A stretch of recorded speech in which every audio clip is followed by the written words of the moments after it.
आपण पाहत आहात जीसस इंडिया टीव्ही, चॅनल जे देवाकडून आहे, चॅनल जे स्वार्थ गाजवतं, चॅनल जे लोकांचे जीवन परिवर्तन करतं. पाहत रहा, लाईक करा, शेअर करा आणि सबस्क्राईब करा. या सेवा कार्याला अजून वाढवण्यासाठी तुम्ही हातभार लावू शकता व आम्हाला तुमची आर्थिक मदत करू शकता. ऑनलाईन पेमेंटसाठी खाली दिलेल्या QR कोडला स्कॅन करून आपलं दान देऊ शकता. करतो देवाची. अतिशय महान प्रभू आमच्या बरोबर आहे आणि बघत बघत 2022 आमच्या हातातून गेलं, परंतु ते असं गेलं नाही. आम्ही भरपूर आशीर्वादित झालो, आहे की नाही. 2022 मध्ये दोष देण्यासाठी एक सुद्धा शब्द नाही की प्रभूला आम्ही म्हणावं की तू हे आम्हाला दिलं नाही, ते आम्हाला दिलं नाही. मी तर म्हणतो आमच्या लायकीपेक्षा जास्त मिळालं, आहे की नाही.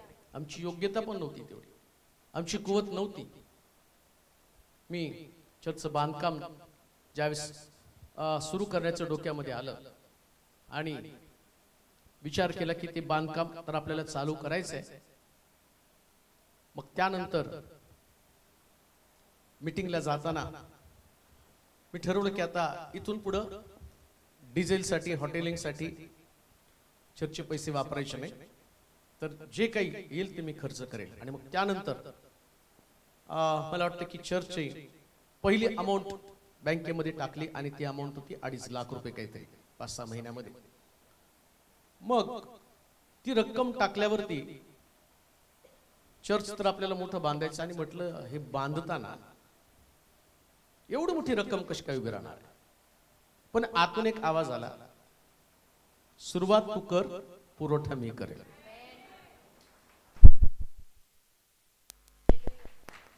मोठ्या विश्वासानं, प्रभूला काही कठीण नाही म्हणून सुरुवात केली.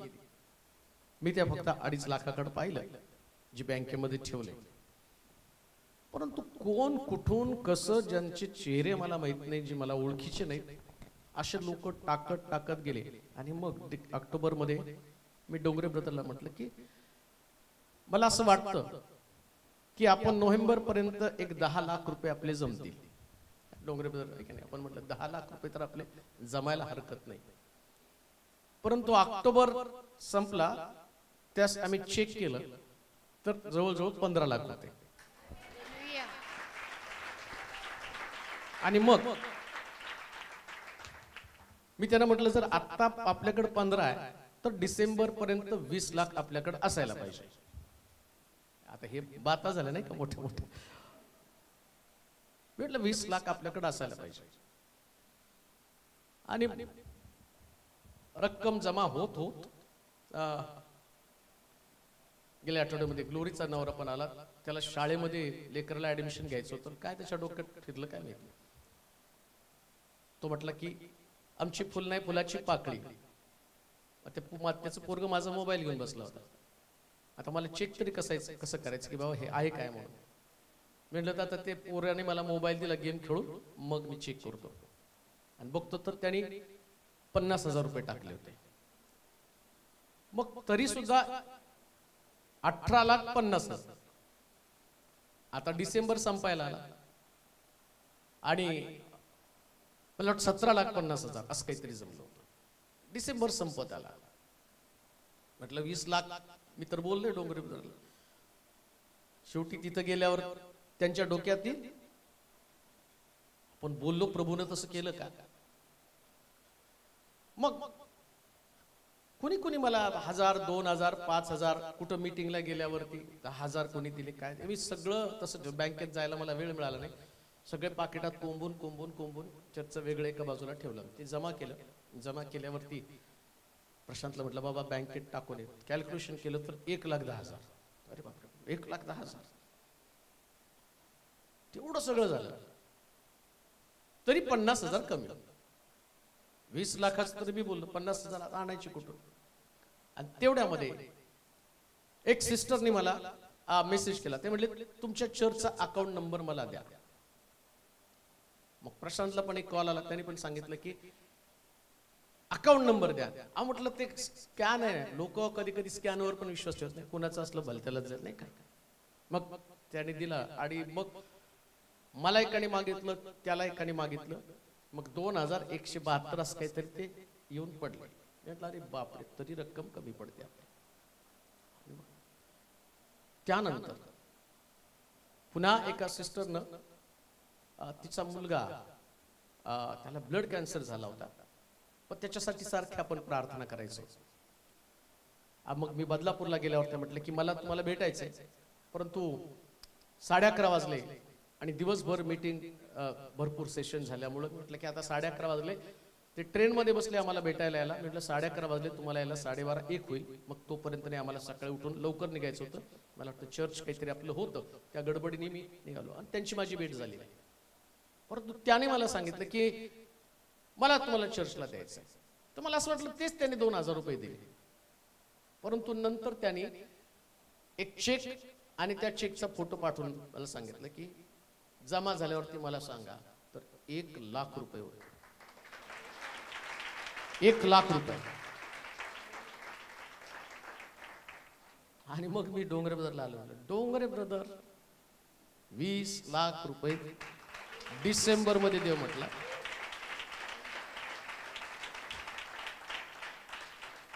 पण मी म्हटलं 20 लाखाचं टार्गेट, 20 लाख देवाला दिले. मग वैजंती आले, आपले वसईचे ब्रदर आले, अजून कुणी कुणी काय दिलं कोणास ठाऊक. ते सगळं कॅल्क्युलेशन केल्यावर मला कळलं हे 20 लाख नाही, जो 21 लाख रुपये चर्चचं बांधकाम चालू होण्याच्या अगोदर आपल्याकडं असणार आहे. म्हणजे देव किती विश्वास आहे नाही का. मी 2.5 लाखात सुरुवात केली, त्याच देव म्हटलं तू चालू कर, पुरवठा मी करेल. आणि त्यावेळेस थोडस मला भीती वाटत होती की आपण, मला नेहमी चर्चची काळजी असते बरं का, खूप काळजी असते. मला असं वाटतं की लोकांकडं किती अप्रोच व्हायचं, किती लोक एवढं. आता मी तर म्हणतो ही मंडळी किती श्रीमंत मंडळी काय माहिती. एक बांधल्यावर दुसरं बांधायचं म्हटल्यानंतर त्याला एक पिढी जावी लागते, एक पाळक जावा लागतो, मग दुसरा पाळक यावा लागतो, तेव्हा चर्च बांधावं लागतं. पण मला वाटतं आपण 15 वर्षानंतर पुन्हा याच्यापेक्षा दुप्पट चर्च बांधत आहोत, ते सुद्धा साऊंड प्रूफ. बाहेरचा आतला आवाज बाहेर नाही, बाहेरचा आवाज आतमध्ये नाही. लिफ्ट असणार तुम्हाला, आतमध्ये मस्त AC असणार. किती छान नाही का. तुम्ही कल्पना करा कसला देव असेल, कसला पुरवठा असेल. पण एक गोष्ट ध्यानात ठेवा, आता सुरुवात करणार आपण, पण सुरुवात करताना बेस्ट मधलं बेस्ट देवाला द्यायचं. बेस्ट मधलं बेस्ट बरं का.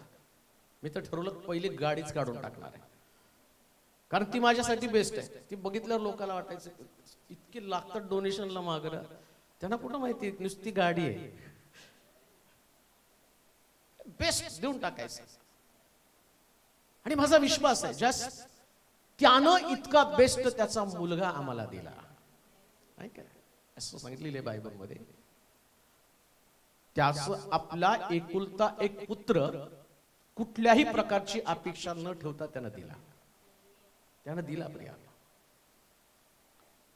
आणि मी अजून एक गोष्ट तुम्हाला सांगतो, ज्यांनी ज्यांनी दिलंय ना, चला ना युट्यूब, खूप लोकांनी दिले बरं का, जे आपले चेहरे पण मला माहित नाही त्यांचे.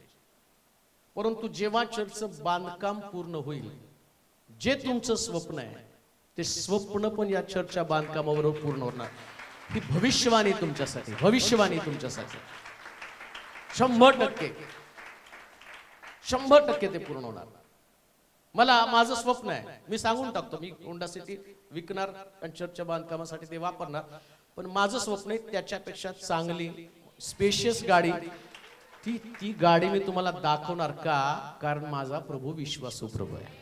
विश्वास म्हणून आता ज्याला वाटतं इन्व्हेस्टमेंट करायची, आपल्याकडे 1 वर्ष, मला नाही वाटत वर्ष लागेल बांधकामाला. आपले आहे का लोखंडे कुठे आहेत, कॉन्ट्रॅक्टर बाहेर आहेत.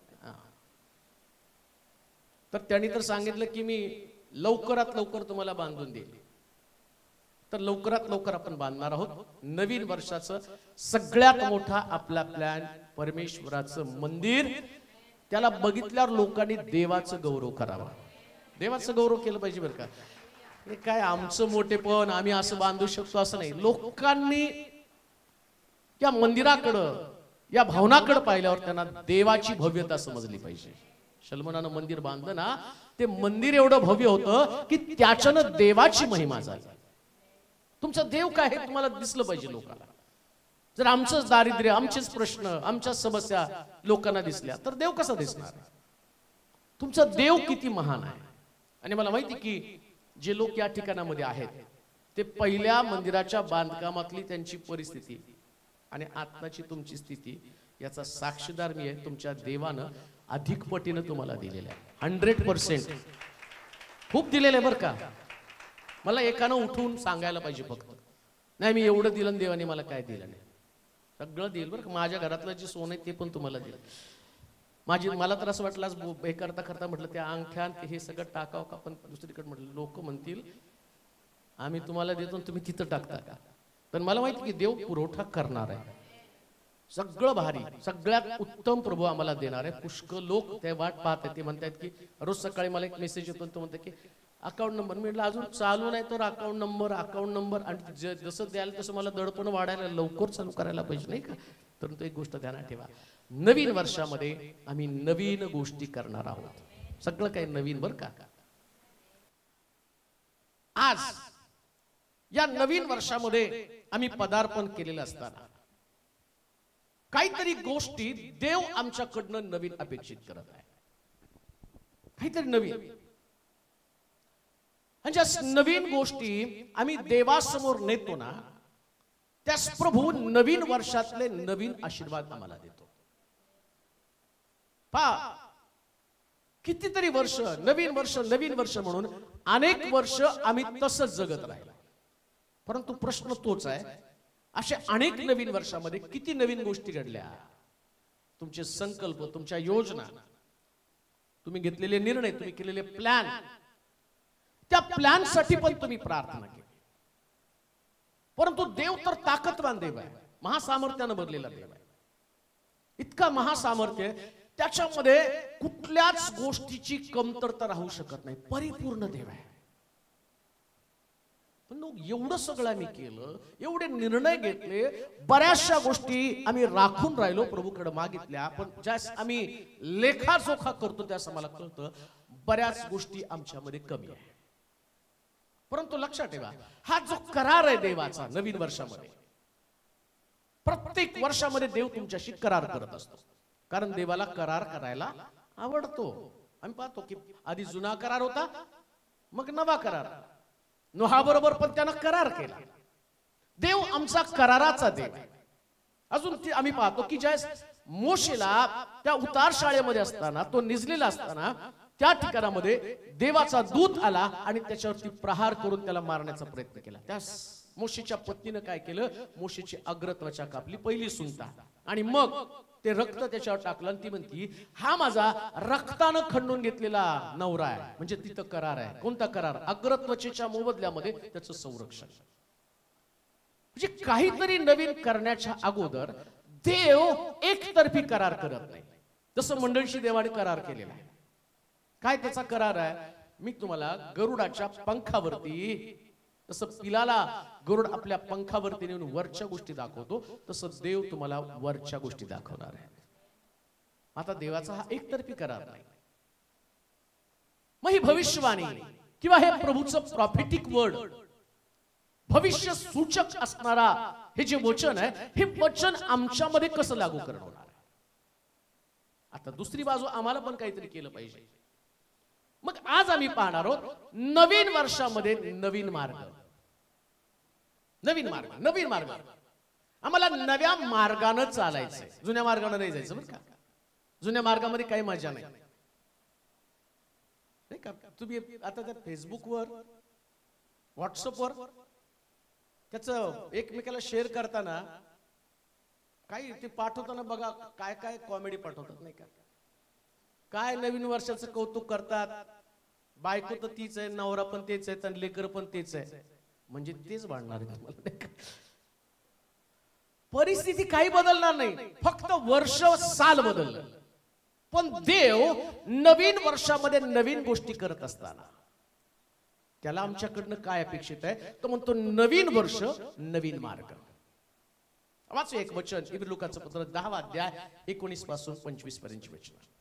इब्री लोकांचं पत्र 10 अध्याय 19 ते 25. म्हणून बंधुजन हो, त्याने पडद्यातून म्हणजे स्वदेहातून जो नवीन व जीवनयुक्त मार्ग आपल्यासाठी स्थापित केला,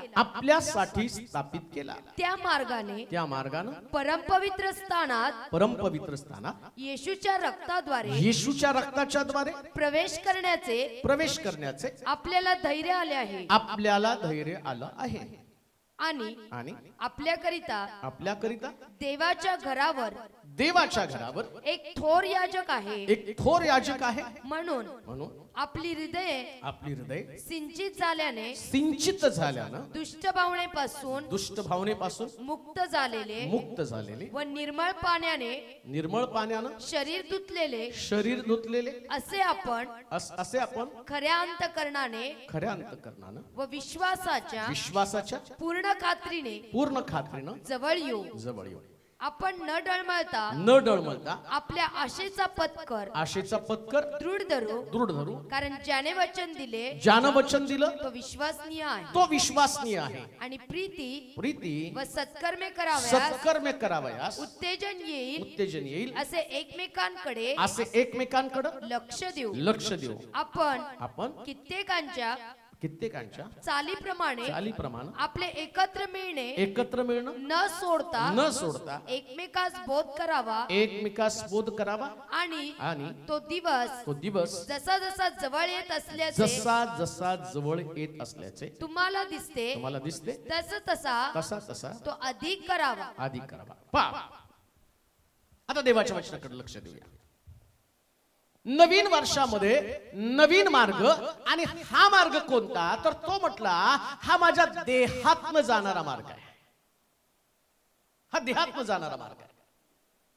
आणि हा देहातला जो मार्ग आहे ना, या देहामध्ये 4 प्रमुख प्रकारच्या गोष्टी निर्माण होतात.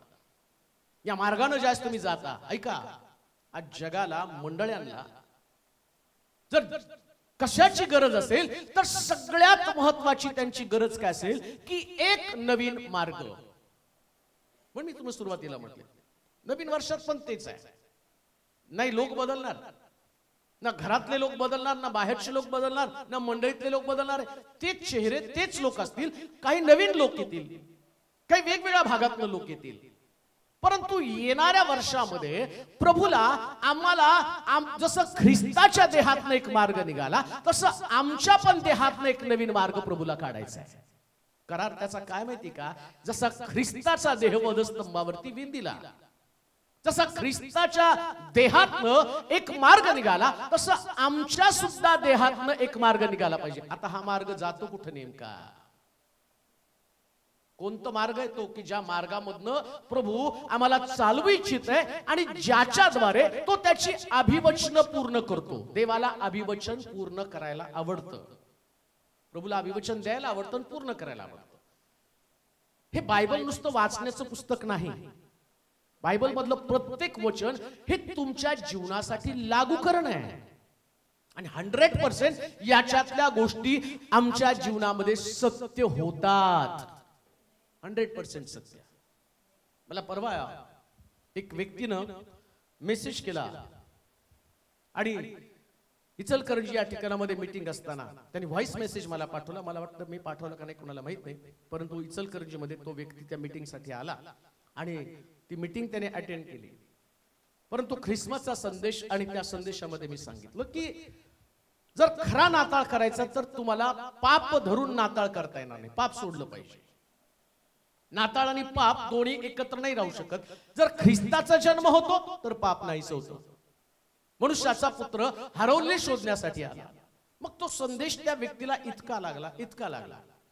मी जनरल बोललो आणि मला माहित पण नव्हतं की हा संदेश त्या व्यक्तीमध्ये आता किती लोकांच्या जीवनात त्यानं काम केलं मला माहित नाही, पण त्या व्यक्तीने मला व्हॉइस मेसेज केला. तो म्हटला संदेश ऐकला, घरी गेलो आणि रात्रभर मला झोप यायला. ती संदेश मला टोचायला लागला. काहीतरी माझ्यामध्ये आहे आणि ते मला सोडायला पाहिजे. आणि मग मी ठरवलं की आता त्याच्यात मी असं म्हटलं पाप म्हणजे फक्त पाप. पापामध्ये छोटं पाप, मोठं पाप, मग खोटं बोललं तर चालतं. आम्ही म्हणतो एकमेकाचा बचाव करण्यासाठी. आणि काही लोक एवढे निर्ढावलेले आहेत ना, ते काय म्हणतात, अहो असलं पाप तर देव पण माफ करतो. कुठल्या बायबलमध्ये लिहिलंय असलं पाप देव पण माफ करतो? हे तुमच्यासाठी काही ऑप्शनल केस आहे? तुम्ही स्वतःला प्रोटेक्ट करण्यासाठी हा शैतान एखादं वचन घेऊन तुम्हाला त्या जाळ्यामध्ये अडकवतो. का? तुमचे आशीर्वाद आडावे, ते मोकळे होणे. ऐका बरं का, येशू ख्रिस्ताला एक मोठा चमत्कार तिथं काना गावात करायचा होता. आणि काना गावात त्याची सुरुवात करत असताना या शैतानानं त्या ठिकाणामध्ये लग्नातली ती बातमी सगळ्या जगात पसरू नये.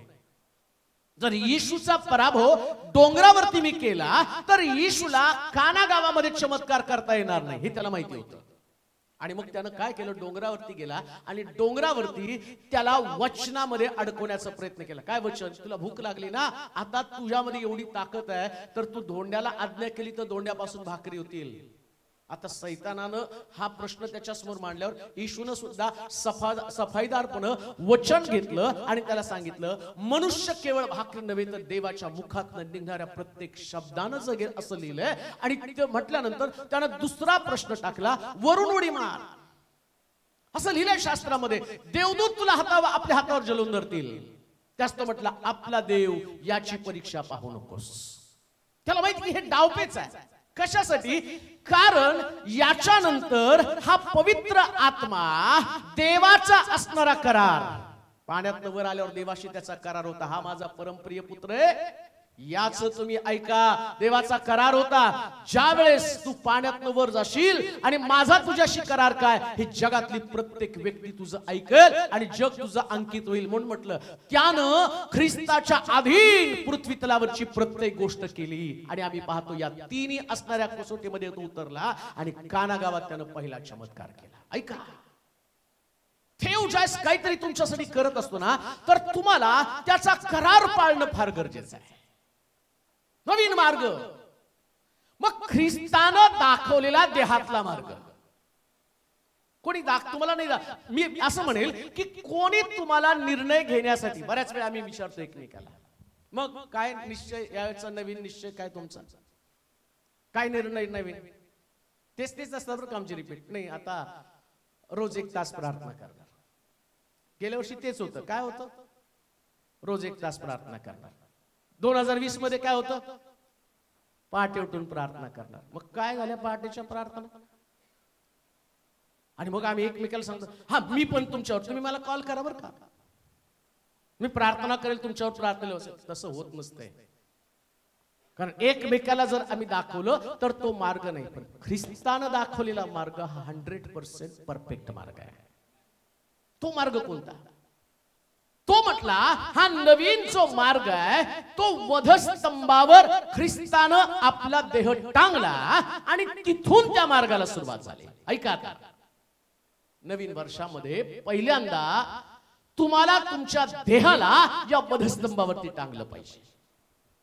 हा देहातनं जाणारा मार्ग आहे, हा जगातला मार्ग नाही. आणि तुम्हाला तुमचा देह टांगायचा आहे. म्हणून पौल म्हणतो, आता ख्रिस्त मी माझ्या ठैरात नाही, कोण राहतं? ख्रिस्त तुमच्यामध्ये राहायला पाहिजे. तसं ख्रिस्ताचा देह लटकला तसा माझा देह लटकला पाहिजे. मी पण वधस्तंभावरती गेलो पाहिजे. वधस्तंभावरती जाणं म्हणजे अपमान सहन करणं. वधस्तंभावरती जाणं म्हणजे लज्जा तुच्छ मानणं. आणि लक्षात घ्या, हा मार्ग कोणता आहे? या वधस्तंभावर ख्रिस्तानं सुवार्ता गाजवली. नवीन वर्षातला मार्ग कोणता माहिती का? तुम्ही तुमच्याच प्रश्नांमध्ये अडकू नका. येशू ख्रिस्त आपल्या देहातल्या दुःखाकडे त्यानं पाहिलं नाही की माझा देह लटकला, माझ्या डोक्यामध्ये काट्यांचा मुकुट आहे, माझ्या हातामध्ये खिळे, हे वास्तव सत्य. परंतु त्यानं वधस्तंभावर असताना देवाकडे मध्यस्थी केली. नवीन मार्गासंबंधानं सांगत आहे, त्याचा देह ज्याने लटकवला त्याच्यासाठी त्यांनी मध्यस्थी केली. हा खरा मार्ग आहे. जे तुम्हाला त्रास देत आहे, जे तुमच्या अपमानाचं कारण आहे, जे तुम्हाला खाली ओढत आहे, जे तुम्हाला नाकारत आहे, तुमचे नातेवाईक असतील, तुमचे प्रियजन असतील, तुमचे मित्रगण असतील, तुमच्या जवळचे लोक असतील, ख्रिस्ताला मध्यस्थी देणारे कोण होते आम्ही पाहतो, त्याचा स्वतःचा शिष्य, ज्यानं 500 लोकांपैकी ज्याला निवडलं तो यहुदा. याच यहुदानं ख्रिस्ताला मध्यस्थी दिलं, याच यहुदानं ख्रिस्ताला विकलं. कदाचित 2022 मध्ये अशाच पद्धतीनं तुमची कुठंतरी विक्री झालेली आहे. कोणीतरी तुम्हाला अपमानित केलेलं आहे, कुठंतरी तुमच्या हृदयाला ठेच लागलेली आहे, कुठंतरी तुम्ही तुटलेला आहात. काहीतरी गोष्टीनं तुमचं अंतःकरण आणि दुःखित झालं, व्यथित झालं. पण नवीन मार्ग तुम्हाला काय सांगतो, ख्रिस्तानं जगासाठी मध्यस्थी केली, तुम्ही सुद्धा आपल्या शत्रूसाठी मध्यस्थी करा. मध्यस्थी करा. आत्मिक जीवनासंबंधाने मी बोलत आहे. जोपर्यंत तुमचा देह तुम्ही वधस्तंभावरती लटकत नाही तोपर्यंत तुमच्यातनं प्रार्थनाच बाहेर पडू शकत नाही. म्हणून म्हटलं प्रार्थना ठरवतो आम्ही. कसल्या प्रार्थना, कशा पद्धतीच्या प्रार्थना, जशा ख्रिस्तानं प्रार्थना केल्या. काय प्रार्थना होती, हे बाप्पा यांना, आणि काय नुसतं क्षमा कर म्हटलं का, काय संपूर्ण सांगा मला. हे बाप्पा, हा पुढे, हे मग हे सगळ्याला माहिती आहे, पण आम्हाला काय करतात मध्ये जास्त इंटरेस्ट आहे. आम्ही प्रार्थना का करत नाही, ते काय करतात. अहो त्यांना माहिती असतं तर त्यांनी तुमच्यासाठी प्रार्थना केली असती. तुम्हाला बायबल माहिती आहे ना, ज्याला जे करायचं ते करू द्या, तुम्ही त्यांच्यासाठी प्रार्थना करा. हा मार्ग आहे. त्यांना जे करायचं करू द्या, त्याच्यामध्ये आम्ही बिलकुल हस्तक्षेप करणार नाही. मला तर ख्रिस्ताचं जीवन जगायचंय, मला नवीन मार्गाने चालायचंय. आणि नवीन मार्गामध्ये चालत असताना हे अंतःकरण द्वेष विरहित, हे अंतःकरण नुसतं प्रार्थनेनं भरलेलं अंतःकरण. पुन्हा मी तुम्हाला सांगतो, प्रत्येकाच्या कुटुंबात, प्रत्येकाच्या व्यक्तिगत जीवनामध्ये समस्या आहेत. आणि हे पण मी तुम्हाला सांगतो, जोपर्यंत तुम्ही कबरेत जात नाही तोपर्यंत समस्या आहेत बरं का. कबरेत जाईपर्यंत समस्या आहेत. मला एका मावशीने मला वाटतं 4-5 महिन्याखाली काहीतरी फोन केला होता. मुलगा इतका दारू पितो आणि मारतो, अंगावरती येतो, तरुण मुलगा आहे, इतका घाणेरडा बनला तो. आणि त्याला आम्ही चांगल्या रिहॅबिलिटेशन सेंटर मध्ये पाठवलं की त्याची दारू सुटावी. ते म्हटले लाखो रुपये खर्च केले पण त्याची दारू काय सुटायला तयार नाही. पळक साहेब हतबल झालो आणि आम्हाला कळत नाही आता आम्ही काय करावं. आम्ही हात टेकून गेलो, सगळ्या कुटुंबानं प्रार्थना केल्या. आणि मग त्यांनी तुम्हाला सांगितलं, पण तो अतिशय नावजलेल्या एका पाळकाच्या घरातला तो मुलगा, की त्यांची फॅमिली जर बघितली तर सगळे नावाजलेले. आणि मग ते म्हटले की आम्हाला कधी कधी कळत नाही नेमकं काय करावं, पण तुमच्या खूप साक्षी ऐकल्या की देव तुमची प्रार्थना ऐकतो. मी म्हटलं अरे बापरे, एक काळ असा होता की या लोकांना मी चर्च मध्ये इन्व्हिटेशन द्यायला रांगेत थांबलो होतो की तुम्ही आमच्या चर्च मध्ये येऊन देवाचं वचन गाजवा. आणि ते माझ्याशी प्रत्यक्ष बोलत आहेत. ते म्हटले आम्ही ऐकतो तुमचं युट्यूब वरती थकता वचन. म्हणजे प्रार्थना करा पाळक साहेब, नक्कीच त्याला देव अशा प्रकारची प्रेरणा उत्पन्न करेल की तो दारूला हात लावणार नाही. प्रार्थना केली आणि प्रार्थना केल्यानंतर परवा दिवशी त्यांचा फोन आला आणि त्याने सांगितलं, पाळक साहेब इतका मुलगा बदलला. तो म्हटलं गेली 3 महिने झाले मी दारूच्या थेंबाकडे सुद्धा बघितलं नाही. एवढा ख्रिसमस झाला, एवढं सगळं झालं, पण तो मुलगा आता दारूच्या व्यसनाकडे गेला नाही का. ज्यास तुम्ही तुमच्याच दुःखामध्ये अडकाल त्यास प्रभू काम करणार नाही, पण ज्यास तुम्ही देवाकडे पाहाल, जीवनयुक्त मार्गाकडे जाल, त्यास देव बदलणार आहे. सांगण्याचं तात्पर्य जीवन आहे तोपर्यंत प्रश्न आहे, तोपर्यंत अडचणी आहे, रोग असणार आहे, आजारपण असणार आहे, नाकारलं जाणं असणार आहे, अपमान पण होणार आहे. आम्ही म्हणाल का, जीवन आहे म्हणजे अपमान होणारच ना. असं नाही की देव आम्ही प्रार्थना केली देवा सगळ्याला बदल, सगळ्याला बदल्यावर मग तुला कशाला इथं ठेवू पृथ्वी तलावर. ते बदलत नाही म्हणून तर तुला ठेवलंय ना. सगळे फळं एकदम पिकले तर सडून जातील ना, कोण खाणार आहे. एक एक पिकलेलं बरं असतं. तसं देव तुम्हाला पहिल्यांदा पिकवतो. आधी कच्ची फळ आहेत ती तुम्हाला, जी कच्च्या फळांमध्ये पिकलेलं फळ ठेवलं तर ते दाबतात, कडक होतं, त्यांचा कडकपणा तुम्हाला येणार आहे. तसं या पृथ्वी तलावरती राहत असताना ज्यांच्याकडे कडकपणा आहे पण तुमचा कडकपणा असं नाही होत. पिकलेलं फळ म्हणता नाही मी पण कडक बनतो. तू पिकला म्हणजे तू पिकलाच, तू पिचकायचं पण कडक व्हायचं नाही. हालेलुया. पिकलेल्या फळाचं वैशिष्ट्य काय की ते आहे तसं राहा, तसंच राहा. जीवनयुक्त मार्ग तो देहातनं जाणारा मार्ग आहे. तुम्हाला तुमच्या देहातनं मार्ग काढायचा आहे. आता पहिली गोष्ट आपण 22 वचन वाचूया. 22 वचन. म्हणून आपली हृदय सिंचित झाल्याने सिंचित झाल्यानं दुष्ट भावनेपासून मुक्त झालेलं व निर्मळ पाण्यानं शरीर धुतलेलं असे आपण खऱ्या अंतःकरणाने. आता हा नवीन जीवन युक्त मार्ग कोणतं? तर पहिलंच दुष्ट भावना निघून गेली पाहिजे. कसली भावना? दुष्ट भावना. बोला की. दुष्ट भावना. कसली भावना हो? दुष्ट भावना. पण मुळामध्ये आम्ही दुष्ट आहोत हे आम्ही कबूलच करत नाही ना. दुष्ट भावना नेमकी कसली माहिती का तुम्हाला? ज्या गोष्टी बायबल मध्ये देवाला पसंत नाही, जे वचनामध्ये लिहिलेलं आहे. कोणती गोष्ट देवाला पसंत नाहीये? आमच्या हृदयामध्ये वासना असेल तर हृदय दुष्ट आहे. वासना कुठं प्रभूला पसंत आहे?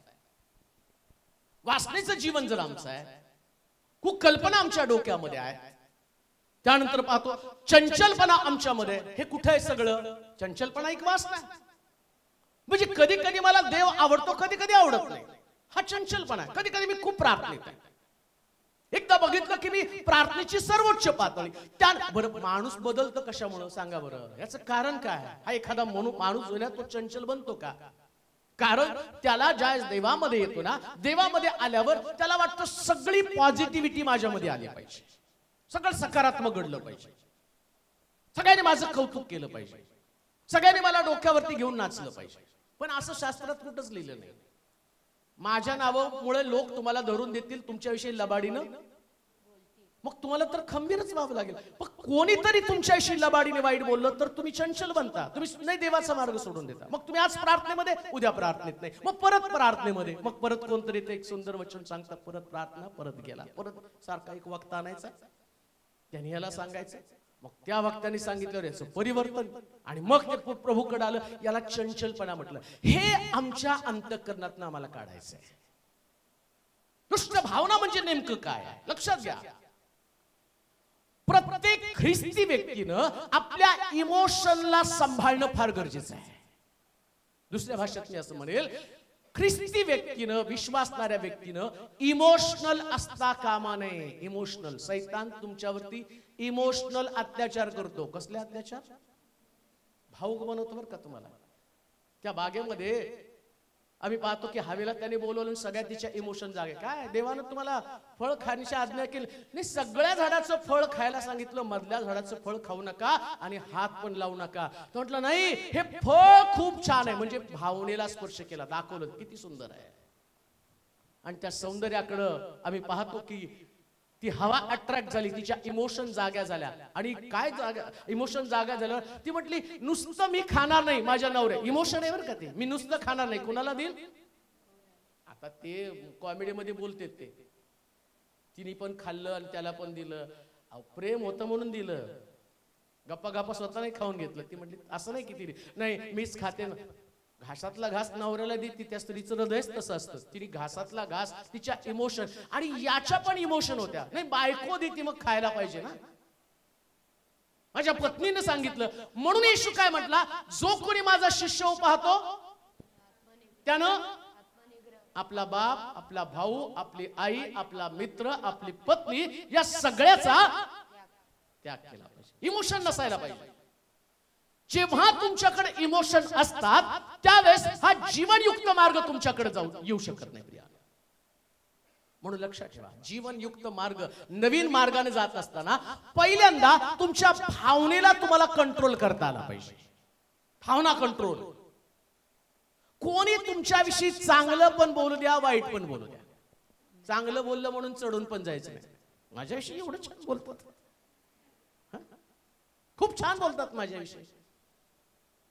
लक्षात घ्या, जे लोक तुमच्याविषयी तुमच्या तोंडावर चांगलं बोलतात ना, ते घातक असतात. आणि जे लोक तुमच्याविषयी तुमच्या माग वाईट बोलतात ना, त्यांचं मनावर पण घ्यायचं नसतं. का घ्यायचं नसतं? तो त्यांचा टाइमपास असतो. हालेलुया. तुमच्याकडे आल्यावर तुमच्याविषयी चांगलं बोलतात ना.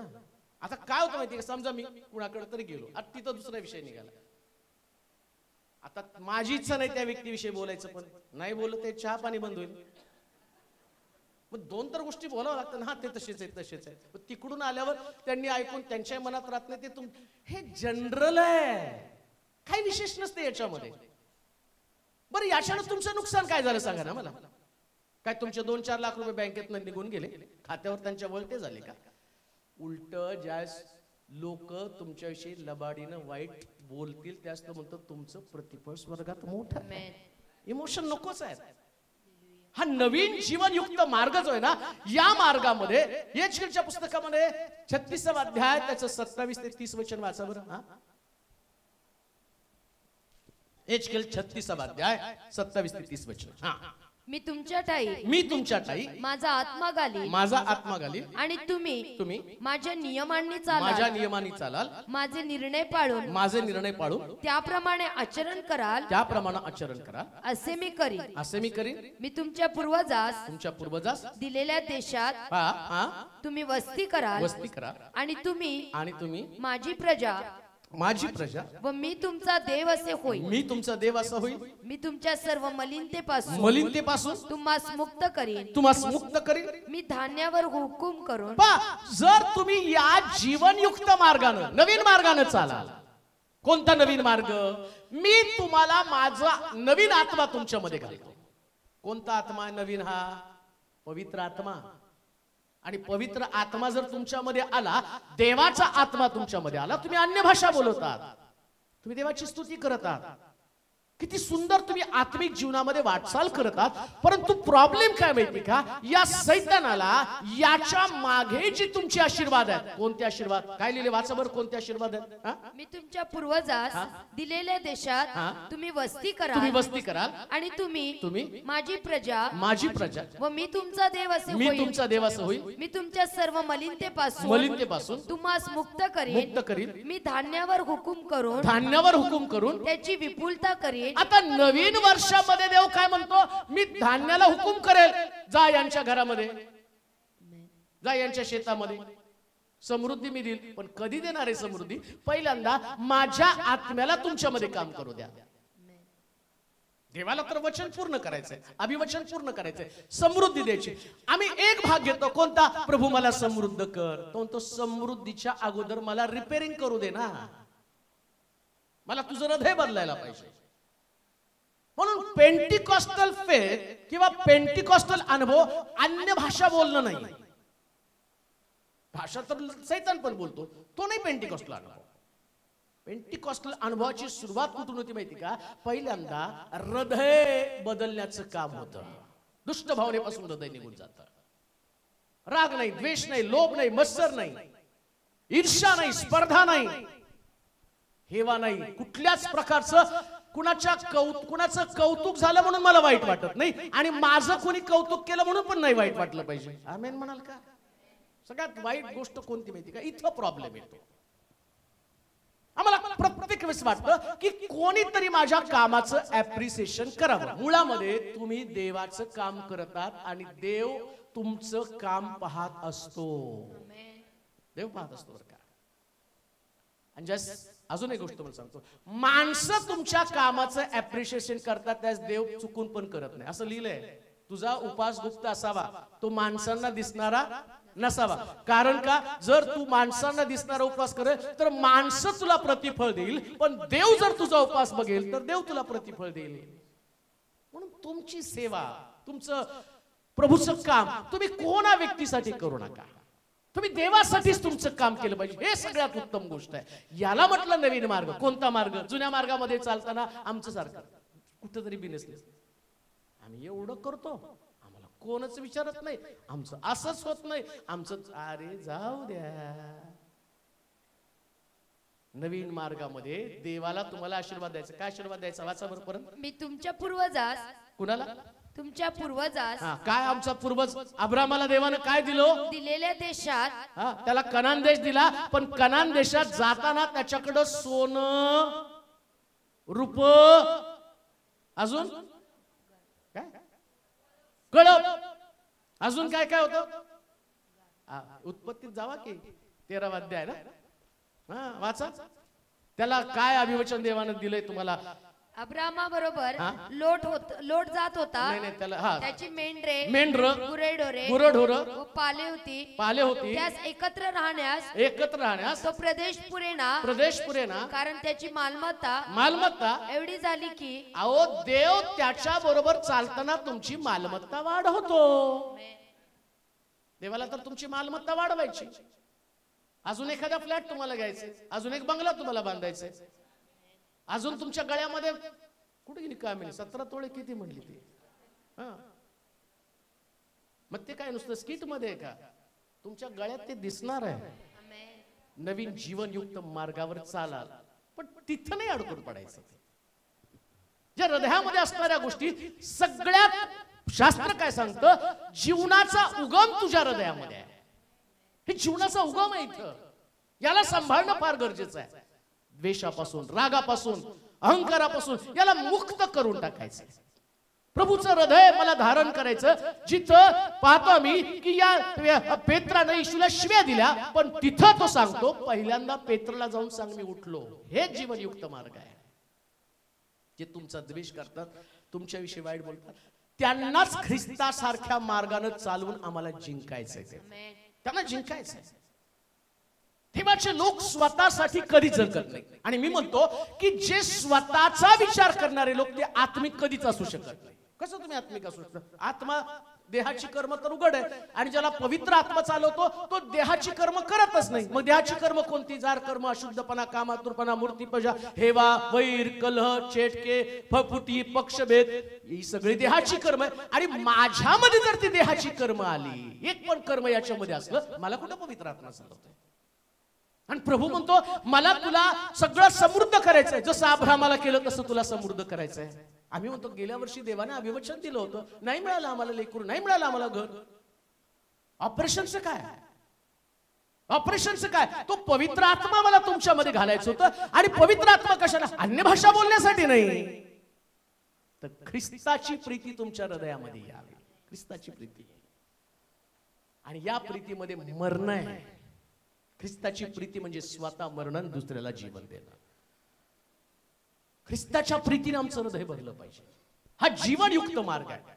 म्हणून पहिली गोष्ट, हृदयातल्या दुष्ट भावना पहिल्यांदा निघून घेत जाणं गरजेचं आहे. कोणता मार्ग? आमच्या हृदयात कोणाविषयी कसल्याच प्रकारची दुष्ट भावना नाही. लक्षात ठेवा, एकदम स्वच्छ हृदय. आमीन म्हणाल का? हा कधी कधी खूप जास्त खोदायचं, तेव्हा बोलले विसरलो की हो. तुम्ही विसरला, आम्ही कुठे विसरलो? चला आपण प्रार्थना करू. अरे ते विसर आधी हे विसर, मग ते कर. अजून एक गोष्ट तुम्हाला सांगतो, प्रभू लवकर येणार आहे. त्याच्या बरोबर जाण्यासाठी हृदयाचं ऑपरेशन आवश्यक आहे. लवकर येणार आहे. आणि परिस्थिती आता फार गंभीर आहे बरं का. आता तुम्हाला पहिल्यासारखे दिवस अपेक्षित धरू नका. या वर्षामध्ये कशा कशा घडामोडी घडतील सांगता येत नाही. जी सुंदर उपासना तुम्ही आता करताना येणाऱ्या दिवसामध्ये याच्यावर किती रिस्ट्रिक्शन येतील, बोलण्याविषयी, प्रार्थना करण्याविषयी तुम्ही काही सांगू शकत नाही. कोणत्या व्यक्तीला कोणत्या समयामध्ये कुठल्या प्रश्नाला तोंड द्यावं लागले सांगता येत नाही. परंतु देवाचे प्रिय लोक, याही परिस्थितीमध्ये आम्हाला आत्मे जिंकायचे. जर आम्ही बाहेरून छळ सहन करायला सुरुवात करण्याच्या अगोदर आम्हाला आतला छळ सहन करणं आणि त्यातनं आम्हाला सहन करण्याची ताकद निर्माण होणं फार गरजेचं आहे. मग कधी बाहेर छळ सहन करणार आहे? मग कदाचित तुमच्या परिवारातले लोक असतील. परिवारातले लोक तुम्हाला त्यांच्यासाठी तुमच्यामध्ये द्वेषाच्या भावना असतील. लक्षात घ्या, हे तुम्हाला द्वेषाची भावना तुमच्या घरातच असणार आहे. कायनाच्या अंतःकरणात हाबेलाविषयीचा द्वेष निर्माण झाला, आणि एवढं मोठं गौरव देवाचं त्यानं घालून बसला. आम्ही पाहतो या कायनाला देवानं म्हटलं तू आणि फिरत राहशील, लोक तुला शोध करतील आणि तुला मारतील. कायना का? तर तो आपल्या भावाचं वध केलेलं. दुष्ट भावनेपासून सिंचित असणार हृदय, आणि आमच्या हृदयामध्ये पहिल्यांदा नवीन हृदय उत्पन्न होईल. म्हणजे कुठल्या प्रकारची वासना असू नये, चंचलपणा असू नये, असमाधानी वृत्ती असू नये. ज्याच्यामध्ये आहे त्याच्यात समाधानी. आमेन म्हणाल का? शैतान तुम्हाला कधीच सॅटिस्फॅक्शन देत नाही. तुम्ही बघा किती वेळा. आता पूर्वी मला आठवतं की मी माझे चौकटाचे शर्ट, चौकडा शर्ट, निळे शर्ट, ढगळ्या पॅन्टी. पूर्वीचे फोटो बघितले तर कधी कधी मी मलाच असतो, हा मी होतो. मग त्याच्यानंतर मी ते पट्टीचे शर्ट वापरायला लागलो, नाही का, तुम्हाला माहिती वर्क असलेलं एकदम, ते मला खूप आवडायचं. मग कोणीतरी गेलो आणि मार्केटमध्ये गेलो आणि तिथून एक रेडीमेड सूट घेतला, तो घातला. मग पोरं एकदा माग आले, नाही चला, त्याचं नाव ऐकून होतं ते बिवायचं. म्हटलं एवढी कोण शिवलाई द्यायला लागले, 5,000 तर माझं सूट होतो तिथं, 4,500 3,500 चांगलं सूट येतो. मग जसं मग कापड आलं, म्हणजे तेव्हा पण मी कपडे घालत होतो, आता पण कपडे. समाधान आहे का, सॅटिस्फॅक्शन आहे का? आणि सॅटिस्फॅक्शन का नाही माहिती का, लोकांचं प्रेशर. तुमचा तो सूट चांगला होता, आता हा घेतलेला पसंत पडतो का नाही. पण एक गोष्ट ध्यानात ठेवा, ज्या माणसाकडे एक वृत्ती असते ना, प्रभूनं दिलेले ते सगळ्यात भारी आहे, त्याच्यामध्ये कधीच डिस्टर्बन्स नसतो, सगळ्या परिस्थितीमध्ये समाधान. जी जागेवरती तुम्ही ती जागा, त्याच्यात तुम्हाला समाधान. तुम्ही ज्याची पत्नी आहात ना, तो तुमचा बेस्ट पती आहे. आमीन म्हणलं, हे समाधान आहे, सॅटिस्फॅक्शन, एकदम समाधानी. जो आहे तो खूप छान आहे. आणि सगळ्यात मग तो तुम्हाला ऍडजस्ट करून घेतो ना, आणि त्यांनी पण जास्त नाही भाव मारा. आम्हाला कोणी केलंच नाही म्हणून असं थांबावं लागलं ना. हे प्रॉब्लेम. हे समाधानी वृत्ती जी आहे ना, ती तुमच्या डोक्यामध्ये आणि पवित्र आत्मा तुमच्यामध्ये घालतो. काय की प्रभू आत्ताची परिस्थिती बदलणार आहे. त्याच्यातले मुद्दे इतके सुंदर आहे, मला एवढे आवडले ना. हा पवित्र आत्मा आला ना, पहिले असमाधानी वृत्ती बाहेर काढतो. हा नवीन मार्ग आहे, त्याच्यामध्ये सॅटिस्फॅक्शन आहे. तुम्ही जे खाता त्याच्यात समाधानी. कोण? नवीन मार्ग आहे हा. घरामध्ये गेल्यावर किरकिर नाही, ह्याच्यापेक्षा चांगलं नाही. लेकरं कधी कधी होतं, चांगलं नाही बनवता आलं का, मग ती आई पण द्यायला लागते, बापाला सांग की जास्त काम करायला, जास्त पगार आणायला. झालं घरामध्ये गोंधळ. कारण ह्या नाही समाधान नाही, त्यांना पण समाधान नाही. समाधानी वृत्ती जर तुमच्यामध्ये नसेल तर त्या मार्गाने तुम्हाला कोणत्याच गोष्टीमध्ये आनंद मिळणार नाही. पण आनंद मिळण्यासाठी ऐका बरं का, मग बंदी शाळेमध्ये पौल म्हणतो, प्रभूमध्ये सर्वदा आनंद करा. त्याला बंदी शाळेमध्ये सुद्धा समाधान आहे. त्याला माहिती आहे ही देवाची योजना होती आणि इथं कोणाचं तरी परिवर्तन होणार आहे. या नवीन मार्गाने चाला, ज्याच्यामध्ये आहे त्याच्यात समाधानी राहा. एक दिवस देव तुमच्या आशेचं, खालच्या वचनामध्ये वाचा बरं, 23 वचन, 23 वचन. न डळमळता आपल्या आशेचा पत्कर, नवीन मार्ग कसा आहे पहा. दृढ धरू, आशेचा पत्कर दृढ धरून, कारण ज्याने वचन दिलं तो विश्वासनीय आहे आणि प्रीती व सत्कर्मे बस करा. बस बस. हा जीवनयुक्त मार्ग, नवा मार्ग, हा नवा मार्ग, या मार्गाने चालताना या मार्गाचं वैशिष्ट्य काय माहिती का, तो आशादायी मार्ग आहे. आणि असं लिहिलंय त्याच्यामध्ये, तुम्ही तुमच्या आशेला घट्ट धरा. कुणाला घट्ट धरा? कुणाला घट्ट धरायचं? मेन प्रॉब्लेम आशाच आहे. आणि बघ, आम्ही बघतो की पूर्वी सगळे नाव असेच ठेवायचे. कुठले? आशा, आनंद, प्रीती. आणि कमी होतं ना ते, समृद्धी. जे कमी आम्ही ते ठेवून टाकतो का, ते पाहिजे आमच्यामध्ये. पण बायबल काय सांगतं माहिती का, तुम्ही आशादायी कधी बनाल, ज्यावेळेस तुमचा विश्वास असेल, ज्यानं वचन दिलं तो पूर्ण करण्यासाठी पक्का आहे, खात्रीशीर आहे. नवीन मार्गामध्ये चालताना, नवीन वर्षामध्ये कधी सुद्धा निराश, उदास, खिन्न, कष्टी, दुःखी बनायचं नाही. आम्ही म्हणाल का? नाही बनायचं दुःखी. कोणत्या कारणाने दुःखी आहे? एवढे वर्ष झालं लेकर नाही, 100व्या वर्षी अब्रामाला दिलं, देव तुला देणार नाही. बरं आम्ही काय मेलोय का? आम्ही प्रार्थना करत राहणार जोपर्यंत तुम्हाला होत नाही तोपर्यंत. माझा देव विश्वास आहे. याने असं म्हटलं, त्याने तसं म्हटलं, डॉक्टर असा म्हणतो, हे तसं म्हणतात, ते तसं म्हणतात. नाही नाही नाही नाही, हा मार्ग तो नाहीच आहे. या मार्गाने जाताना तुमचा देवाविषयीचं, परत वाचा ते वचन.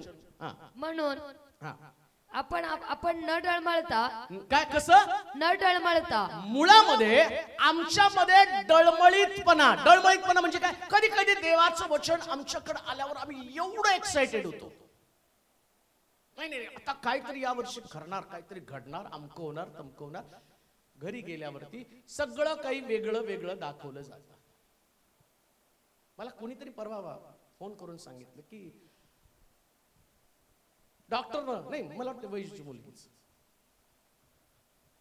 ती आली आणि तिने सांगितलं पोट दुखत होतं, पोट दुखायला लागलं, मग दवाखान्यात घेऊन गेले. डॉक्टर म्हटले की अपेंडिक्स असेल, ऑपरेशन करावं लागेल. मग ते वैजंती म्हटलं ऑपरेशन नको. आधीच वैजंतीला ऑपरेशन, शुगर, बीपी, गोळ्या म्हणलं की अर्ध निम्म तिथंच. त्यात मुलीचं म्हणलं नाही.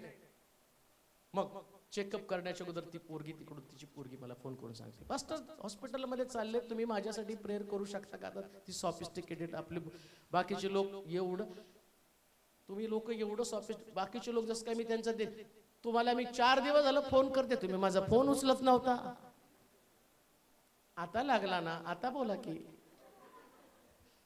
जस काय यांच्या फोनसाठी मी पैसे घेऊन ठेवले होते, तुम्ही फोन करा. मग अहो मला जेवायचं असतं, मला पोट आहे, मला झोप आहे, मला लोक भेटायला येतात, कधी कधी फोन चार्जिंगला नाही, कोणीतरी सुरू आहे, पाळकाचा फोन कसा काय बंद असतो?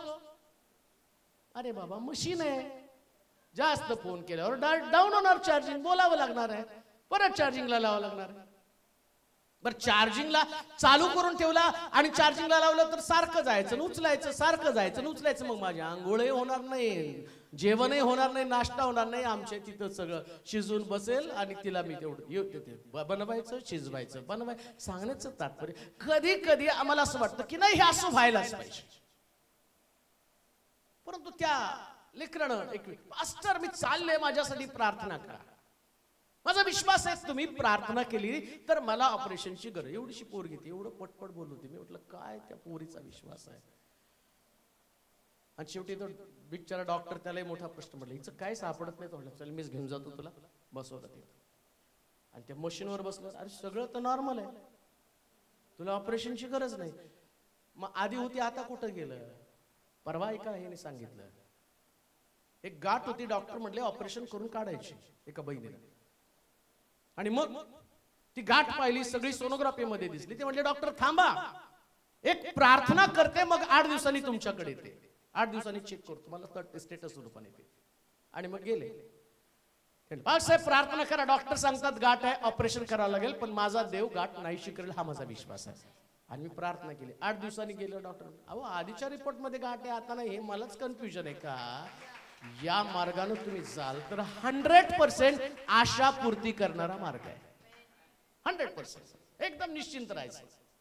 गाठ असू द्या, डॉक्टर म्हणतील इकडं गोळा आहे, कोणी म्हणाल इकडं गोळा आहे, राहू द्या म्हणायचं. डॉक्टर भरपूर प्रॉपर्टी वाढते, तिथं गोळा आहे, तिथं अमक आहे, तिथं तमक आहे, तुम्हाला 4 ब्लॉक आहेत, अजून 2 मिळतात का बघा म्हणायचं. हे नाही तर ते तर ब्लॉक असू दे. इथं सिंगल ब्लॉक मुळे 1 RK मध्ये आहे, 1 रूम आणि किचन एवढंच आहे. तुम्हाला इथे 4 ब्लॉक आहे, डॉक्टर इथले वाढतील तिथले अजून वाढतील का? आशेचा पत्कर दृढ करणारा देव आहे. निराश नाही व्हायचं, नवीन मार्गाने चालतात, मग डिस्टर्ब होऊ नका. कोणत्याच कारणाने डिस्टर्ब व्हायचं नाही. असं झालं मग कसं होणार आहे, मग मला कोण सांभाळणार आहे, मग अमकं होणार आहे, मग माझं तमकं होणार आहे. त्यांचा बाप सांभाळेल तुम्हाला, कारण सगळ्यांचा बाप वर बसलेला आहे, सगळ्यांचा बाप वर बसलेला आहे.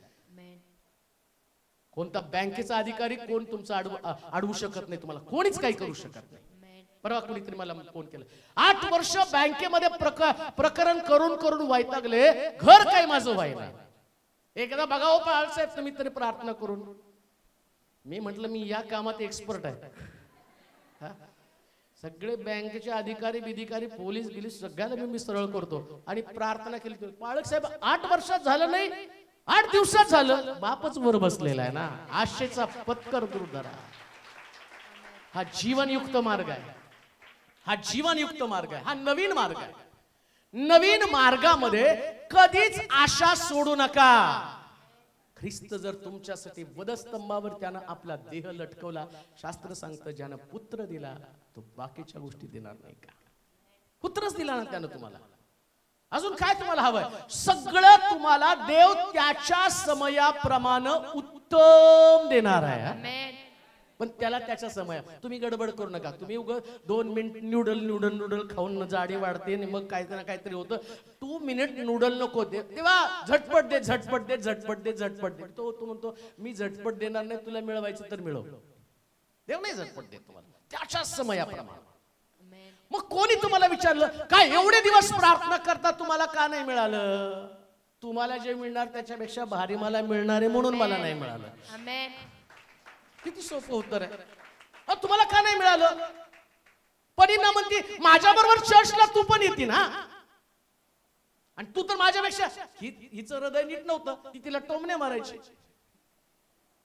ती टोमणे मारत होती, आपल्या लेकराला हात लावू देत नव्हती. ही आली देवाच्या मंदिरात रडली. तिने तिला परत विचारलं असेल, माझं असं म्हणणं आहे, बायबल मधलं नाही सांगत, मी तुम्हाला असं म्हणायला सांगतो. ती म्हणली का ग, माझ्या लेकरांसाठी तुझ्याकडे लेकरं नाहीत? तुझ्याकडे लेकर आहेत, देव मला शंभेल देणार आहे असं बोला. कसं आशावादी बनणार आहे? कशा मार्गाने तुम्हाला जायचंय? जे बेस्ट ते प्रभू तुम्हाला देणार. आमेन. हे तुमच्या मनामध्ये पक्क असलं पाहिजे. चांगली नोकरी, चांगला नवरा देणार, चांगला चांगली बायको. तुम्ही नका गडबडीने आणू, मग मला त्रास होतो प्रार्थना करून करून, नाही का? परवा एकाने मेसेज केला, नाही पाठवलं मी तुम्हाला. जर माझा प्रश्न खूप जटिल आहे, माझ्यासाठी 10 दिवस उपवास करा. बर करतो. अजून किती दिवस करू बाई? तू खा पी झोप आराम कर आणि तू प्रश्न वाढव आणि मला उपवास करायला सांग. मी पाठवायला, मी तुम्हाला आता स्टेटसवर तरी कसं ठेवावं? 10 दिवस माझ्यासाठी खूप, माझा प्रश्न गंभीर आहे. कुणी केला प्रश्न गंभीर? उपासानं सुटणार नाही, आशेनं 100% सुटणार. आशा पाहिजे बरं का, देव करेल. देव करतोच हो. आमेन. केलं नसतं तर आमचा रामू रिक्षा घेऊन नसता फिरला, हालेलुया. आमची सुनीता प्रेग्नंट नसती झाली. हालेलुया. प्रभू करतो, आमेन. प्रभू करतो. जो भाड्याच्या घरात राहत होता त्याचा किती भारी बंगला झाला, नाही का? आम्हाला लाज वाटत होती, पाय ठेवावं का नाही बंगल्या त्याच्या. हा देव आहे. ना त्याच्या परिवारानं मदत केली, ना जवळच्या लोकांनी, पण त्यानं केली. हा जीवनयुक्त नवा मार्ग आहे. आशा ठेवा. आता तुम्ही काय काम करता, आता तुम्ही कसं राहता, तुमच्या घरातले लोक काय, तुमची नोकरी काय, तुमचं उत्पन्न काय, तुमची ओळख काय, लक्षात घ्या. आम्ही देवाचे लोक आपल्या बुद्धीवरती नव्हे तर त्याच्या सामर्थ्यावरती विश्वास ठेवला पाहिजे. आशेनं हर्षित व्हा. ज्याच्याकडे आशा आहे त्याचीच परिस्थिती बदलते बरं का.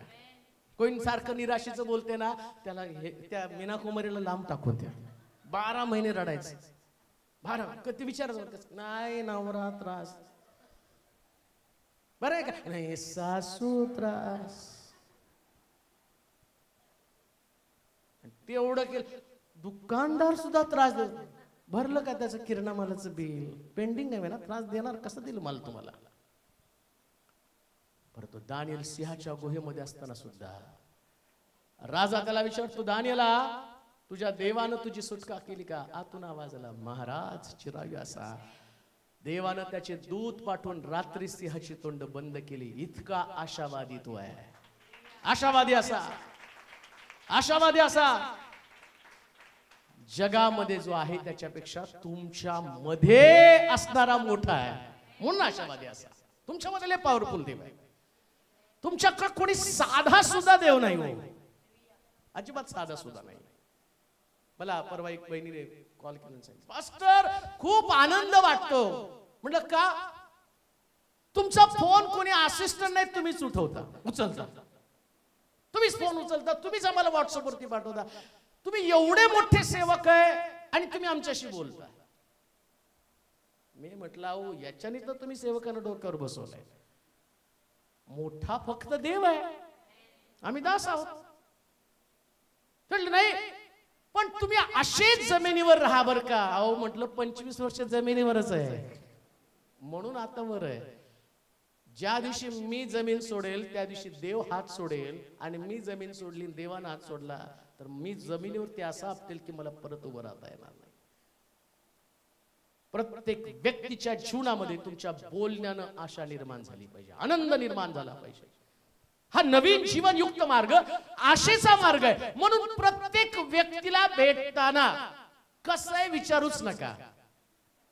कसं विचारायचंच नाही. देवाच्या लोकांनी म्हटलं खूप छान दिसताय, तुम्ही कसं आहे म्हटलं की तिकडं कॅसेट वाजणार, उलटी सगळी. तुम्ही बोलतानाच असं गार करायचं, वा आज चेहरा जास्तच फ्रेश आहे, खूप छान दिसायला लागले, खूप चांगले चांगले कपडे तुमच्याकडे आलेले आहेत, सगळं चांगलं दिसतंय. आता तसं म्हटल्यावर मग त्यांना गप्पच बसावं लागतं ना. आमच्याकडून कसं आहे, बरं आहे का, आमची स्टाईलच बोलायची, आधी आम्हीच नाही, पहिल्यापेक्षा जास्त खराब झाले. मला तर त्या लोकांचा इतका राग येतो ना. मला पालक साहेब तब्येत सांभाळा, फार अशक्त दिसायला लागला. मी खातो फिरतो, मी किती खातो ते माझ्या आईला माहिती, काय माझी तब्येत कमी आहे. तुम्हाला पोट वाढून फिरलेलं आवडतं का? ढेरा डोळा पाळत, बसायला जागा नाही, उठता येत नाही, त्याला चालता येत नाही, त्याला बसता येत नाही, कसला पाळत आवडतो. पूर्वी तुम्ही गुडगुड, माझी मान दिसत नव्हती पूर्वी, आता छान दिसायला लागलं उलट. आता लोकांना प्रॉब्लेम यायला लागला. त्यांना विचारलं, मेरी त्वचा से मेरी उम्र का पता ही नहीं चलता. आता हालेलुया, आशादायी बोला. हो, किती आशक्त असला तर त्याला असं म्हणू नका की काय चेक करा बरं का, अमकं झालं तमकं झालं, उलट काय डायटिंग का मेंटेन आहे बरं का, असं बोला ना. आशादायी हा नवीन जीवनयुक्त मार्ग आहे. कोणाला डिस्टर्ब करण्याचा प्रयत्न करू नका, आणि बाजूला जाऊन तर चुकून पण बोलू नका. कधी किती खराब झालेत, पूर्वी असे नव्हते, त्यांची परिस्थिती पण अशी नव्हती. एक गोष्ट ध्यानात ठेवा, जी परिस्थिती आज आहे ती पण बदलण्याची ताकद देवामध्ये आहे. आज तुम्ही कर्जबाजारी असाल, आज तुमच्याकडे काही नाही, तुमची वास्तव स्थिती असेल, परंतु जीवनयुक्त नवा मार्ग 2023 मधला मार्ग कोणता आहे? त्या मार्गामध्ये देव सगळं काही त्याच्या सामर्थ्यानुरूप देणार आहे, ही तुम्हाला आशा आहे. आमेन. तुमच्या ताकदीप्रमाणे नाही बरं का, त्याच्या सामर्थ्यानुरूप. आणि मी जे तुमच्याकडे आहे ना, वेगवेगळ्या लुकनी तुमच्या समोर येतो, ही त्याची संपत्ती बरं का. तो कुणाला तरी सांगतो, जार घेऊन ते नेतात मला उडवून, चला. मी नाही मागत कुणाला, मी त्याची चिंता बी करत नाही. मला माहितीये तो इतका भारी ना, तो बरोबर त्यावेळेस देतो. आणि मी आता लोकांकडनं घ्यायला पूर्वी घेत नव्हतो. का घेतो माहिती का? मला माहिती की जर प्यालाभर पाणी दिलं, मग सूट दिल्यावर तर किती दिलो. संजू कुठे, नीलू, प्रशांत, आशादायी चित्र तुमच्या समोर निर्माण करत असताना एक गोष्ट लक्षात ठेवा, देव कधीच कुणाच्या ऋणामध्ये राहत नाही. म्हणून सगळ्याला आशा दाखवायची. देवाच्या लोकांनी नेहमी आशादायी असलं पाहिजे. आणि मुळामध्ये देवाच्या लोकांचं वैशिष्ट्य काय माहिती का? ते कुरकुरीचं बोलत नाही, आणि बोलले तरी डायरेक्ट देवाशी बोलतात. कोणाशी बोलायचं? अब्रामाला विचारलं, कस काय ब्रदर? बायकोशी नाही बोलला. बघ ना, लग्न झाले 80 वर्ष झालं, तुम्हाला लेकरू देऊ, तिथे भांडत बसले असते नाही का? कसली बायको आहे तू? मी घाम गाळून एवढी सगळी संपत्ती मिळेल, तुम्हाला लेकरू देऊ शकत नाही. त्याने कुरबुर एकदम प्रेमानं दोघं राहत होते. तिने पण नाही विचारलं, यांनी पण नाही विचारलं. छान त्यांचा संसार चालला. एक दिवशी देवाने त्यांची खोडी काढायची ठरवलं. काय म्हणतोस अब्राम? तो पण हुशार. देवा सगळं दिलं बरं का, आधीच कुरकुर नाही बरं का. काही लोक पहिले नाही त्याचा पाडा, आधी अब्राम. देवा सगळं दिलं, इतकं सोनं रूप उंट सगळे रे, पण एका गोष्टीची खंत वाटते, माझा चाकर मालक होणार आहे. त्यानं देवाकडं मागितलं, देवासमोर कुरकुर केली. परिणाम काय झाला? तो म्हटला, मी तुला आकाशातल्या ताऱ्या इतकी संतती देईल. ही आशादायी चित्र तुमच्यामध्ये. नवीन जीवनयुक्त मार्ग. अजून एक गोष्ट वाचा, बऱ्याच गोष्टी आहेत, परंतु एक दोन पाहूया. आपण 24 वचन. आणि प्रीती प्रीती व सत्कर्मे कराव्यास उत्तेजन येईल असे एकमेकांकडे लक्ष देऊ. आता नवीन जीवनयुक्त मार्ग हा हृदयातनं जाणारा मार्ग आहे आणि या मार्गामध्ये जर तुम्ही गेला तर आम्ही पाहतो की पहिला जो टप्पा आहे मार्गामध्ये जे स्टेशन्स किंवा मार्गामध्ये जे सिग्नल किंवा जिथं तुम्हाला थांबा घ्यायचा पहिला थांबा कोणता आहे? दुष्ट भावना काढून टाकायचा हा पहिला थांबा आहे. पहिला स्पॉट, पहिली जागा, हृदयातली दुष्ट भावना गेली पाहिजे. दुसरी गोष्ट, या मार्गाने चालताना तुमच्यामध्ये आशा येते, आशा आहे. आणि तिसरी गोष्ट, या मार्गाने जो आशेच्या मार्गाने चालतो ना त्याच्यामध्येच प्रीतीचा टप्पा येतो. आणि शास्त्र काय सांगतं माहिती का, जर तुम्ही नव्या मार्गाने चालला तर तुमच्यामध्ये प्रीती निर्माण व्हायला पाहिजे सगळ्यांसाठी. कोणासाठी हो? योहान 3:16 म्हणा बरं. कुणी? देवाने कुणावर प्रीती केली? एक शेजाऱ्यावर, घरातल्या लोकांवर नाही, कोणावर? ऑप्शन नाही, ये नको मला, साडीकडे चालतं, हा कलर नको, ते कलर नको, अमक नको, तमक नको. प्रीतीला नाही कलर चालत. सगळ्यांसाठी. मग तो गरीब आहे, तो श्रीमंत आहे, तो गोरा आहे, तो काळा आहे, तो अमक्या धर्माचा आहे, तो तमक्या धर्माचा आहे, त्याची विचारसरणी तशी नाही हो. ज्या मार्गाने तुम्ही चालत हा जीवनयुक्त मार्ग आहे. या जीवनयुक्त मार्गामध्ये सगळ्यांसाठी अंतःकरणामध्ये प्रीती असली पाहिजे. अजून एक गोष्ट मला सांगतो, मला वाटतं एक वचन वाचू म्हणजे तुम्हाला समजेल. योहानाचं शुभवर्तमान आणि त्याचं 13वा अध्याय 34 वचन वाचा बरं पटकन. तुम्ही लेट आला म्हणून मला लेट झाला बरं का. हो द्या, काय नवीन मी तुम्हास नवीन आज्ञा देतो की तुम्ही एकमेकांवर प्रीती करावी. जशी मी तुम्हावर प्रीती केली, जशी मी तुमच्यावर प्रीती केली तशी तुम्ही एकमेकांवर प्रीती करा. बरं, काय परत वाचा वचन ते. मी तुम्हाला नवी आज्ञा देतो. कुठली आज्ञा? नवी आज्ञा. आता जीवनयुक्त मार्गावरती ख्रिस्ताच्या देहातून निघालेला मार्ग, या मार्गामधनं तो मला काय सांगतो, मी नवीन मार्गामध्ये तुम्हाला चालवत असताना हा मार्ग जो आहे या मार्गामध्ये जशी मी प्रीती केली. बरं का, कोणी प्रीती केली? आता आमच्या प्रीतीचं मोजमाप समोरच्या व्यक्तीवर अवलंबून आहे. तू जसं करल तसं. तुझा प्रेज लॉर्ड एवढा तर माझा काही एवढा नाही येणार, तेवढंच माझं येणार. प्रेज लॉर्ड मध्ये पण असतं बरं का, देताना पण त्याच्या चेहऱ्यावरचे एक्सप्रेशन यांच्या चेहऱ्यावरचे, त्यांचे ठसक्यात. पण बायबल काय सांगतं, जशी मी तुम्हावर. हा नवीन मार्गांमध्ये चालताना कशी प्रीती करायची? बोला. देवाने म्हणजे येशूनं जशी प्रीती केली तशी तुम्ही एकमेकांवर प्रीती करा. माझ्यासारखी प्रीती, मला तुमच्यासारखी प्रीती नको, म्हणून त्यानं तो शब्द वापरला. त्याला माहिती की हे प्रीती म्हटले ना हे आपल्या पद्धतीनं त्यांचं डेफिनेशन करणार. येशू आहे तो बोलून चालू, त्याला सगळ्यांची हृदय, मन, सगळं म्हणून सगळ्या गोष्टी स्पष्ट बोलत गेला. जीवनयुक्त मार्गाने चालताना माझ्यासारखं प्रेम तुम्हाला एकमेकाला द्यावं लागणार. मग तुम्ही काय म्हणलं त्याने खाली, जशी मी तुम्हावर प्रीती केली तशी तुम्ही एकमेकांवर प्रीती करावी. तुमची एकमेकांवर प्रीती असली म्हणजे त्यावरून सर्व ओळखतील की तुम्ही माझे शिष्य आहात. कशावरून ओळखतील?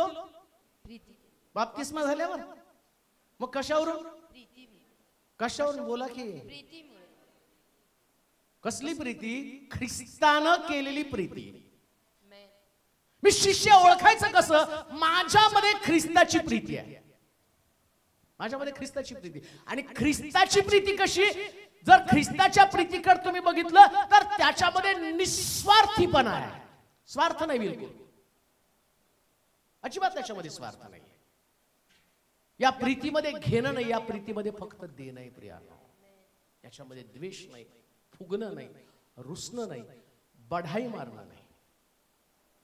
या प्रीतीमध्ये जर तुम्ही बघितलं ना, या प्रीतीमध्ये येशूनं शिष्यांचे पाय धुतले, ही ती प्रीती आहे. एकमेकांचे पाय धुण्यापर्यंत तुमची मजल गेली पाहिजे. ऐका, इतकी नम्रता, इतकी सहनशीलता. ज्या दिवशी परिवारामध्ये, मंडळांमध्ये या प्रकारची प्रीती येईल, त्या मंडळीमध्ये ईर्ष्या कधीच नसणार आहे. आज म्हणून मी सुरुवातीला सांगितलं, मंडळांचा ऱ्हास होण्याचं कारण काय. आज मी पुष्कळ महाराष्ट्र फिरतो, बऱ्याच ठिकाणामध्ये जातो, आणि आता तुमच्यासाठी रिसेंट बातमी, आता जम्मू काश्मीर मध्ये आपण जाणार आहोत. तिकडच्या मीटिंगचं निमंत्रण आलेले आहे जम्मू काश्मीर मध्ये. कालच त्या पास्टरचा मला मेसेज आला होता, आणि मग ते म्हटले आता आम्हाला आमच्या जम्मू काश्मीर मध्ये तुमची मीटिंग भरवायची, तिथं पण आपण जाणार आहोत. पण जाताना एक गोष्ट अनेक मंडळांमध्ये मी पाहतो, मंडळ्या उभ्या राहतात, मंडळांमध्ये लोक येतात, मंडळाची प्रॉपर्टी वाढली जाते, सगळं काही वाढलं जातं. आणि शेवटच्या दिवसामध्ये तो काय म्हटला माहिती का, अंतिम दिवसामध्ये प्रीती थंडावेल. सगळ्यात भयानक गोष्ट कोणती असेल, या जीवनयुक्त मार्गाने जात असताना प्रॉपर्टी वाढण्यापेक्षा प्रीती वाढली पाहिजे बरं का. प्रॉपर्टी तर देवच मालक आहे हो. काय प्रॉपर्टीचं घेऊन बसला, बांधायचं का तुम्हाला स्टेडियम इतकं चर्च? तुम्हाला वाटतं काय 40-50 एकर मध्ये चर्च बांधा, मी ते बांधून देईल का, तर देव पुरवठा करेल. काय विशेष गोष्ट नाहीये त्याच्यामध्ये, काही विशेष नाही. पण विशेष गोष्ट कोणती माहिती का, जी फक्त ख्रिस्तानच करून दाखवली, जगात कोणीच करून दाखवू शकलं नाही, फक्त येशूने करून दाखवली. आणि ती गोष्ट कोणती माहिती का, आम्ही पापी असताना तो आमच्यासाठी वधस्तंभावर मारला गेला, म्हणून आज आम्ही इथं प्रार्थनेसाठी एकत्र आहोत का, कारण ही त्याची प्रीती आहे. ती शत्रूला सुद्धा आपलंसं करते. मग तो म्हटला तुम्ही आपल्या शत्रूवर सुद्धा प्रीती करा. हा, येशूने सांगताना काय सांगितलं, नुसतं तुम्ही एकमेकावर, ते मग ठरलं ते चल ठीक आहे आपले ऍडजस्ट करून घेऊ. कस तरी ढकलत एकमेकावर. शिष्य ते शिष्य, येशू त्यांना बारकाईनं बघत होता. हे आपल्या आपल्या चाललंय यांचं सगळं बरोबर, आणि दुसरे दिसले की त्यांना ढुसण्या मारत होते नाही का. मग ते म्हणे चल, हा येशूच्या जवळ यायचं नाही, कडक करून ठेवलं होतं. परवा कोणीतरी मला भेटलं, ते म्हटलं अहो तुम्हाला लय भेटण्याची इच्छा होती, पण त्या सेक्युरिटीने आम्हाला तुमच्या जवळ येऊ दिले नाही. काय करू, माझे बी प्रॉब्लेम आहे. त्या याच्या मीटिंगला, परवाच्या एका मीटिंगला गेले होते, विचार एका सिस्टरने म्हटल्या हो फार इच्छा होती तुम्हाला जवळ येऊन बघावं आणि तुमच्या हातामध्ये हात द्यावा. लाईव्ह तर तुमच्याकडे येऊ शकले नाही, परंतु मी देवाजवळ प्रार्थना केली होती की आमच्या गावात तरी ह्या माणसाला घेऊन ये. गावात गेलो, ते म्हटले खूप इच्छा होती हो, पण असे आम्हाला कोणी जवळ येऊ दिलं नाही, पण आज लांबून तुम्हाला बघितलं तरी असं वाटलं की माझं स्वप्न पूर्ण झालं. सांगण्याचं तात्पर्य, तुम्ही आणि अशा प्रकारच्या अनुभवामधनं जात असताना, तसं ख्रिस्ताचा अनुभव तोच होता, कोणी त्यांना जवळ येऊ देतो. मग येशूला हे कळालं, हे एकमेकावरती प्रीती करतात, परंतु यांचं प्रेम एकमेकापुरतं मर्यादित राहू नये. सगळ्या धर्मापेक्षा वेगळा धर्म हा का माहिती का, हा शत्रूला सुद्धा प्रेम दाखवणारा. मग आपल्यात काय, जर शत्रूला प्रेम करायला सांगतो तर पहिल्यांदा आमच्या घरात प्रेमाला सुरुवात व्हायला पाहिजे. घरात तर प्रेमाला सुरुवात करायला घरातलं प्रेम मंडळीत आलं पाहिजे. असं नाही की मंडळीत पहिलं प्रेम, नाही, पहिले घरात. पहिले प्रेम घरामध्ये, मग ते घरातलं प्रेम वाहत वाहत मंडळीमध्ये येतं.